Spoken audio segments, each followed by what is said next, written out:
ሰላም ሰላም ቤተሰብ ጓደኞቼ ተመልካቾቼ እንዴት አደራችሁ? እንዴት አረፈዳችሁልኝ? በያላችሁበት ፈጣሪ ጠብቃችሁ እህቶቼ ጓደኞቼ። እችን እህት ትላንትና እያየው ነበርና የኔ ምስኪን በጣም ነው ያሳዘነችኝ። እንግዲህ ገንዳ ስር ወርቃ ማለት ነው የሆነ ሰዎች ያናግሯታል። በሌላ ቋንቋ ነው የሚያናግሯት ማለት ነው። በጣም ነው ያሳዘነችኝ። ምንድነው እህቶቼ ምግብ ብሉ። አሁን በዚህ ሙቀት አቅም ያለው ሰው ራሱ እንደኔ አሁን ወፍራም ሰው ራሱ መቋቋም አቅቶታል አይደለም። ቀጫጭን ልጆች ደግሞ ምግብ ማትበሉ አላችሁ። በጣም ቅጥነታችሁ የሚያስፈራ ልጆች አላችሁና እስቲ እናንተ ምግብ ካልበላችሁ በምን አቅማችሁ ነው የሚሰሩት? የምር ያው የብዙዎቻችን ችግር ነው። ምግብ ጠዋት አንበላም፣ ስራ ከጨረስን በኋላ ነው የምንበላው። ግን አሁን ሙቀት ነው።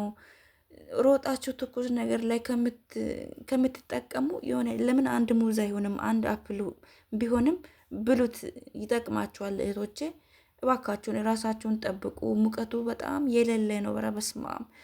አሁን እኔ ያው ታውቁታላችሁ የአማንና የአቀባ ሙቀት አንድ አይደለም። እዚህ ያለው በጣም ነው የሚለየውና ቆሻሻ ልጥል ወጣለሁ። ትንሽ አንድ ራቅ ይላል፣ 1-2-3 ሜትር ማለት ነው ቆሻሻ ለመጣል።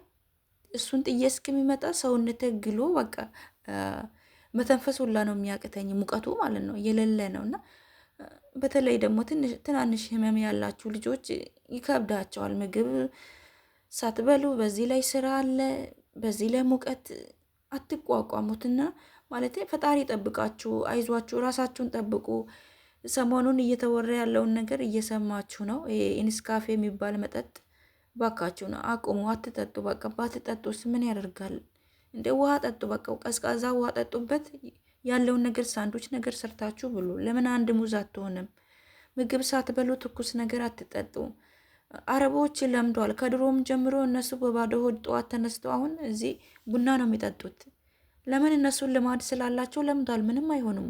ሁሌ እንደተነሱ ትኩስ ቡና ነው የሚጠጡት እና እኛም ከነሱ አይተን የሆነ ይለምድብናል። እኔም የሆነ ጊዜ እየለመደብኝ መጣ ማለት ነው። ጠዋት ጠዋት በባዶ ወደ ቡና መጠጣት ጀመርኩ። ከዛ ድክም ይለኛል ልቤ ምናምን ነገር ማለት ነው፣ ያደክመኛል። ቡና ከጠጣው በኋላ ስራ መስራት ያቅተኛል ምናምን አቆምኩኝ። ጭራሽ የጮጋራ በሽተኛ ነው እንጂ የሆንኩት። እና እባካችሁን እህቶቼ ራሳችሁን ጠብቁ። አያችሁ እንደዚህ ወታችሁ ነው የምትወርቁት እና በጣም ከባድ ነው። አንዴ ከወደቃችሁ ማንም የሚደርስላችሁ የለም። ቀድማችሁ ፈጣሪ ይጠብቃችሁ እንጂ ከአንዴ ከወደቃችሁ ከሞታችሁ ይኸው እያያችሁ ነው።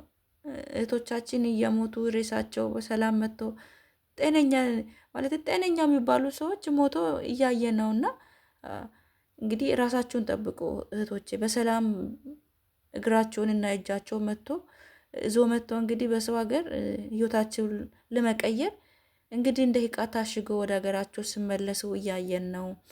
ራሳችሁን ጠብቁ። በብዛት ይሄ ኢንስካፌ ነው የምትጠጡትና እኔ አልጠጣም። ከድሮም ጀምሮ አልወደውም። ለምን እንደሆነ አላውቅም። እንኳንም አልወደድኩትና እህቶቼ እባካችሁም በብዛት ቲክቶክ ላይ ያለው ጠዋት እንደተነሳው ይሄንን ነው የምጠጣው ወደ ስራ የሚገባው እያላችሁ ብዙ ጊዜ ያለውና ብዙ እህቶቻችን ይሄ ኔስካፌ የሚባለው መጠጥ ትጠቀማላችሁ እና እባካችሁን ይቅርባችሁ። ወይም ምግብ ከበላችሁ በኋላ ጠጡበት። ምግብ ከበላችሁ በኋላ ማለት ነው። ቢያንስ ምግብ መጀመሪያ ስለበላችሁ ትቋቋማላችሁ ምኑ ማለት ነውና እባካችሁን ይቅርባችሁ።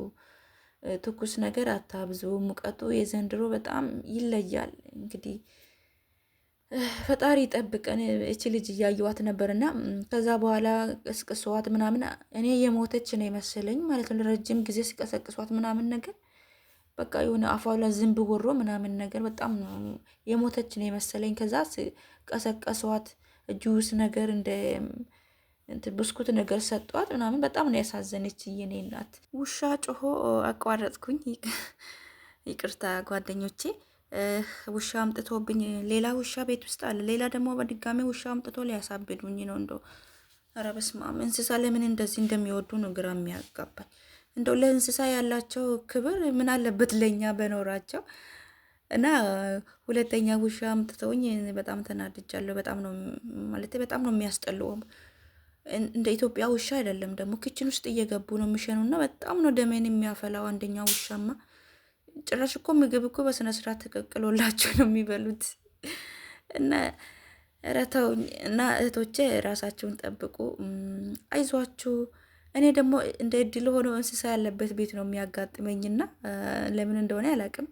ከዚህ በፊትም ነግሬያቸዋለሁ። መጀመሪያ የሰራሁት ልክ ዩቱብ ስከፍት ሰርቻለሁ ይመስለኛል። እና ድመት ወደ 200 ድመት ነው ምናምን ያለበት ቤት ገብቻለሁ። እና ለምን እንስሳ ያለበት በቃ የመጀመሪያ ቤትም ድመት አለች። እሷማ ጭራሽ አልጋ ላይ ነው ካካው የምታደርገው። እና እዚህ ቤትም መጣው እንስሳ የሄድኩበት እንስሳ አይጠፋም። ለምን እንደሆነ እኔ አላውቅም።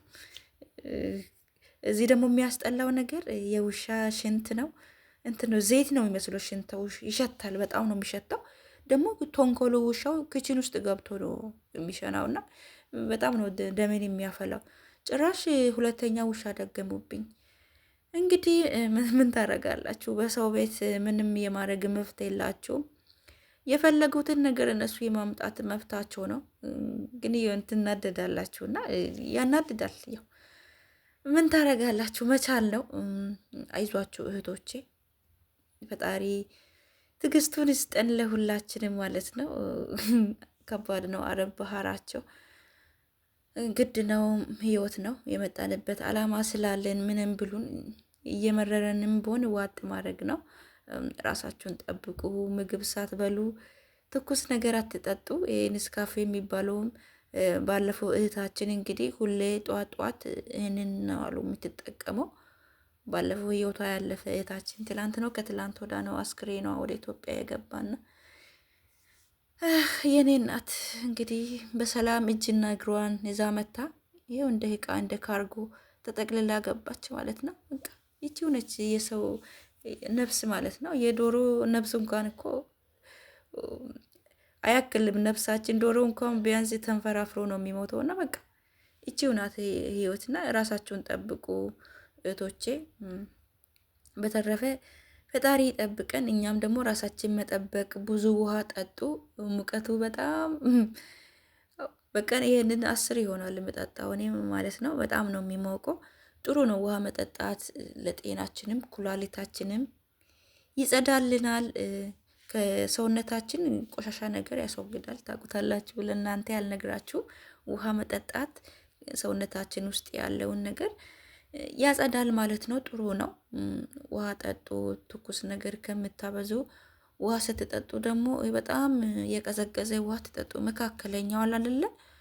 እሱም ጥሩ አይደለም። ሲበዛ በጣም የቀዘቀዘ ማለት ነው። እንደዚህ እያደረጋችሁ አሁን ይሄ የሚጠጣበት እንትን ቢያንስ ለ4-5 ሰዓት ቀዝቃዛ እንደሆነ ይቆያል ማለት ነው።